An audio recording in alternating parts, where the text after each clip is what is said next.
Hi everyone, Anthony Fantano here, the internet's busiest music nerd.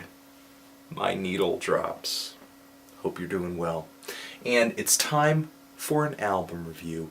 The new Drake LP. This is his second full-length album. The second full-length album from this Canadian rapper who Cal Chuchesta will be giving you some background information on.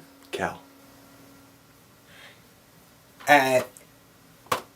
Alright, Dr. Drake was graduated from the University of Degrassi Rap School, where Drake minored in the R's and the B's.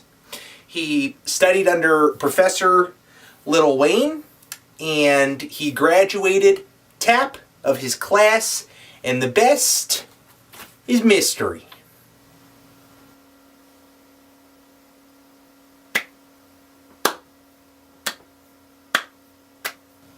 Thank you.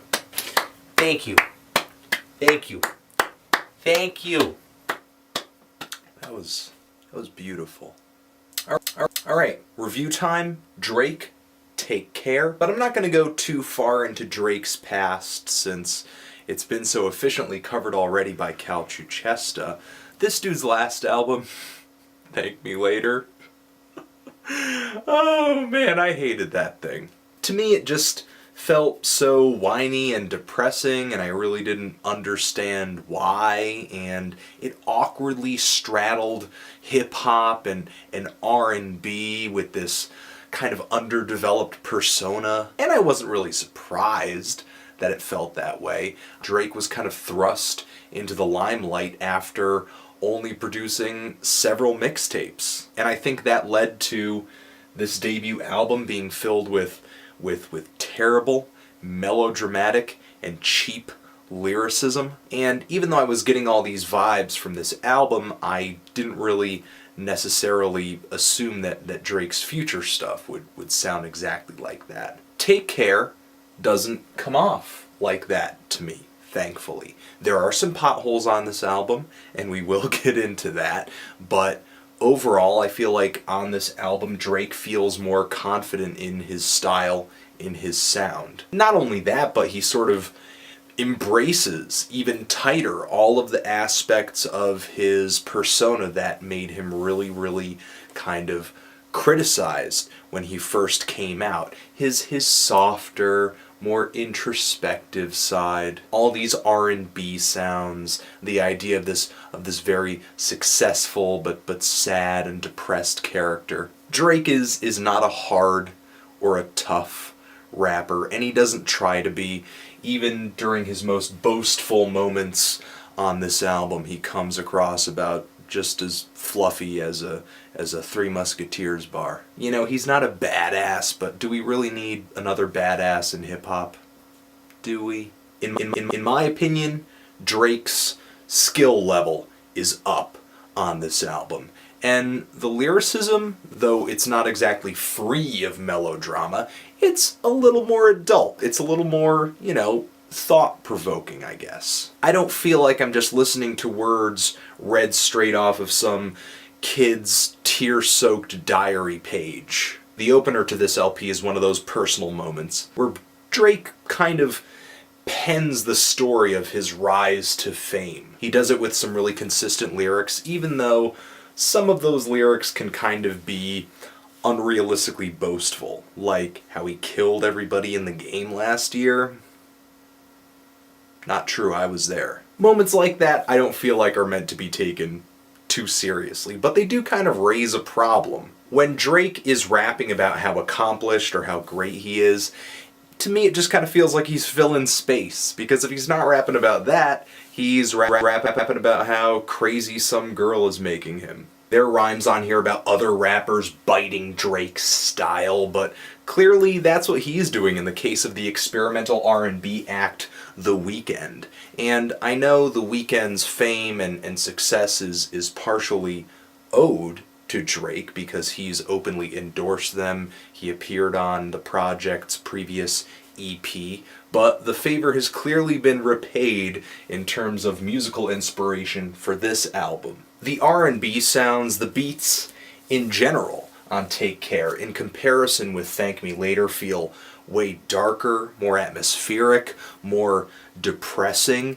Even though Drake's lyrics may not be amazing, he may not be giving me the best reasons in the world for being sad, the music makes it easier for me to relate and I guess get into the mood that he's trying to put together. I feel like that aesthetic comes together really well on the second track, Shot For Me, with the vocals and the piano and the keyboards and the finger snaps on that track. The song, to me, just sounds beautiful. The lyrics just don't feel all that childish, kind of a story of two lovers growing apart. It's an adult kind of story. Drake's singing voice on this LP feels much, much, much less flat and robotic than it did on Thank Me Later. So yeah, I do feel like Drake has improved his R&B game, gotten more experimental, gotten more creative, and I think he's improved his rap game a little bit too, and that shows up on the next track, Headlines. Now, Drake doesn't exactly come out and kill it on this track, but he's never really been about that. He's always been more about what's kind of pleasing to the ear, what's catchy. And between him and his longtime producer, 40, there's just this huge appreciation for what makes music memorable, re-listenable, and fun. And on the next track from this LP, the artsy and glossy R&B style gets taken to a new level for Drake with a feature from The Weeknd, which surprisingly for me goes off without a hitch. I like the track a lot. Subject matter's okay, but the beat is fantastic. The really ethereal keys in the background and the big fat saturated distorted bass. It's a nice and interesting contrast.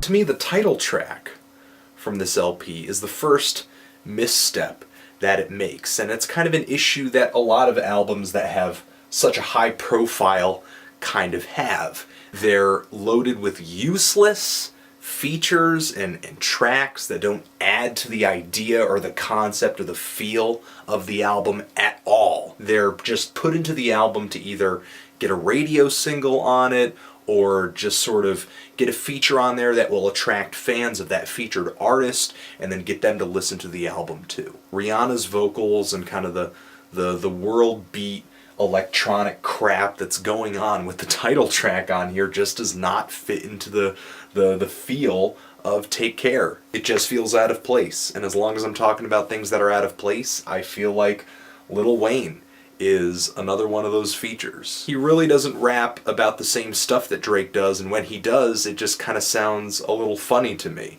And as weird as it sounds to say this, I think he raps with less finesse than Drake. I think the only good thing about Lil Wayne being on this album is that he kind of shows how far along Drake has come since Thank Me Later, because Lil Wayne is making me roll my eyes more than Drake is, especially with lines like "I Stevie Wonder about her." Throw up everywhere. Birdman is on here, but he just kind of rambles and takes up space.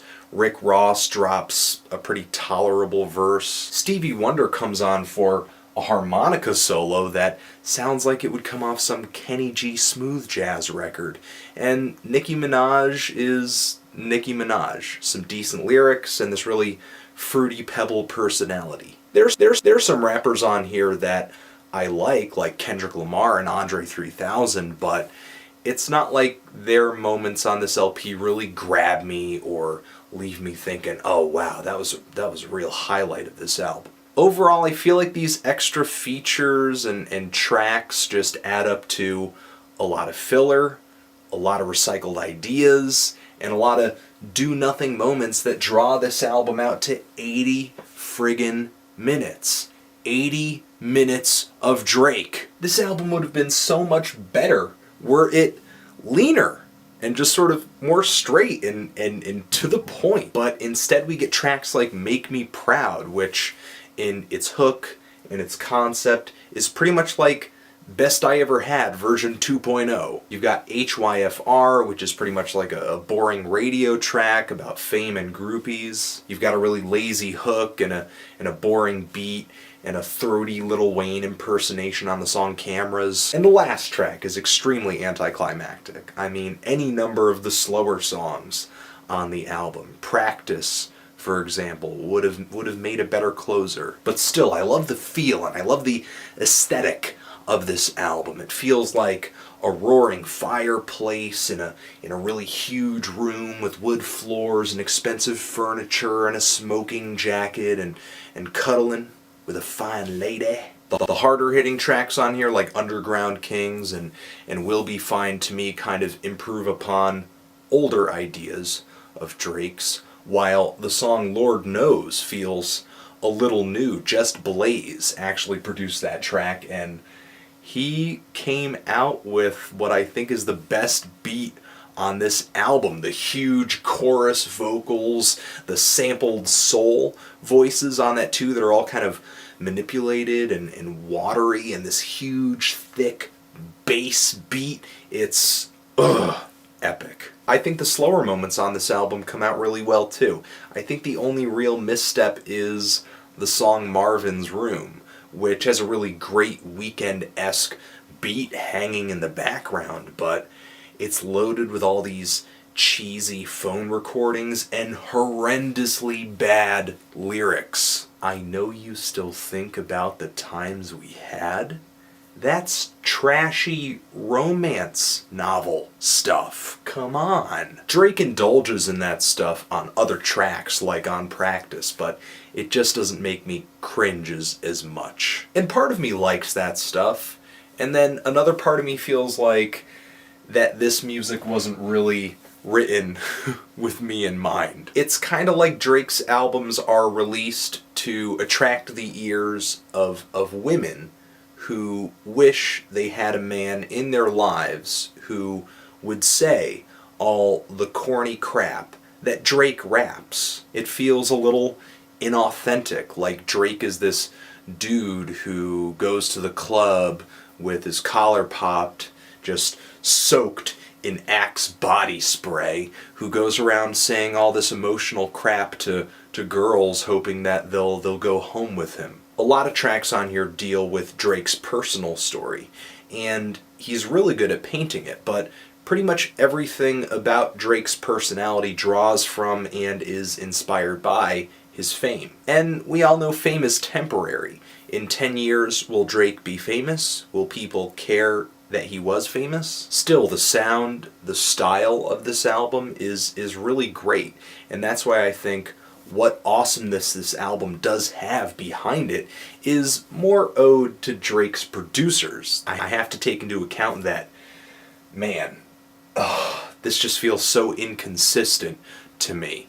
If 30 or at least 20 minutes of crap were cut from this LP, I think I would be dealing with an album that was great. For me, Take Care as it currently is just a steak with way too much fat in it that you've got to cut around to get to the good stuff. Overall, I do consider this album to be growth for Drake, though, especially considering that I liked this much more than his last album. I'm feeling a strong 6 to a light 7 on this, but what do you think about it? Do you love it? Do you hate it? Why? And what do you think I should review next? Anthony Fantano, Drake, forever.